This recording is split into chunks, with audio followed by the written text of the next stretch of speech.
Welcome back to Play Piano. In the last video, we talked about diatonic intervals, which were naturally occurring intervals found within the major scale. We also learned about two types of interval qualities, perfect and major. Well, today we're going to talk about the three remaining types of interval quality: minor, augmented, and diminished. To do this, we're going to do some cheesy things but memorable things. We're going to draw a train. Yes, I know you're probably thinking, what does a train have to do with any of this? But just wait and see. This train is going to be very helpful. Let's begin.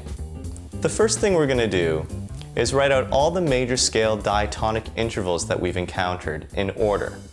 And we're going to put them in a horizontal line with the interval numbers parallel above.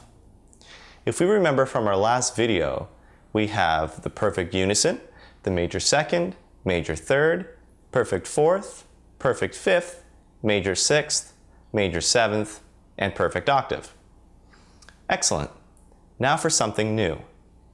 If you raise any major or perfect interval by a semitone, that interval becomes augmented.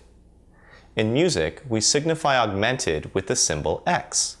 So for example, a C to a G is a perfect fifth, but a C to a G sharp would be an augmented fifth. Just like a C to a D is a major second, a C to a D sharp is an augmented second.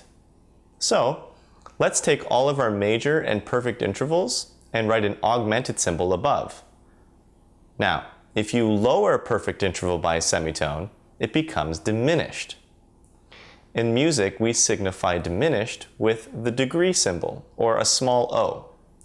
So if we look back to our previous example of the perfect fifth of C and G, lowering it to C and G flat would make it a diminished fifth. Now we can write O's underneath each perfect interval that we have in the train diagram. All right, moving on. If you lower a major interval by a semitone, you get a minor interval. Most people identify major as happy and minor as sad, so if that helps you too, feel free to use it.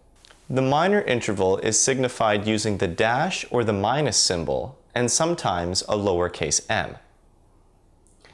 To illustrate this change, let's look at the major sixth interval of C and A. If we lower the interval a semitone, now C and A flat, we're going to get a minor sixth. So let's write the minor symbol underneath all the major symbols. Okay, last step. A minor interval that is lowered by a semitone brings a diminished interval. As we already know, diminished is represented by the degree symbol, or a small o. So if we move from the last example, which was C and A flat, the minor sixth, to C and A double flat, you get a diminished sixth. Remember, all a double flat means is you go down two semitones from the note it's applied to. Let's go and write a diminished symbol under all the minor symbols. All right, now if we box the intervals 1 through 4 and 5 through 8 and connect them like so, we can throw a face on there and call him Ian, the interval train. And he will be a tremendous resource for identifying intervals because he essentially is the answer key. You only have to plug in the major scale of the interval you're trying to figure out. So let's try a few examples. Okay, here is a G and an E flat. Since we are in the key of whatever the bottom note is, let's bring up the G major scale. We can see that E is the sixth note naturally occurring in the scale, or major sixth. But it has been altered down one semitone to make it E flat. Well, what happens if we lower a major interval by a semitone? It becomes minor. So we have a minor sixth. Okay, let's do another one. Here is an F to E sharp.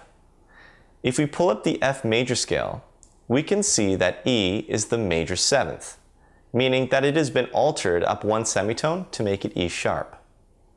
Raising a major interval a semitone makes it augmented, so we have an augmented seventh. All right, last one. Here's a D to a G. Looking at the D major scale, we can see that G is the fourth note. And we know that the natural occurring fourth is a perfect interval. So D to G is a perfect fourth. Great work following along. I hope you've been practicing because these concepts aren't easy to grasp right off the bat.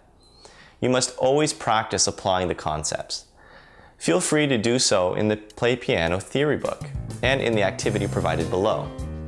Once you feel like you've obtained a certain mastery of these concepts, then move to the next video. I'll see you there. Thanks for watching.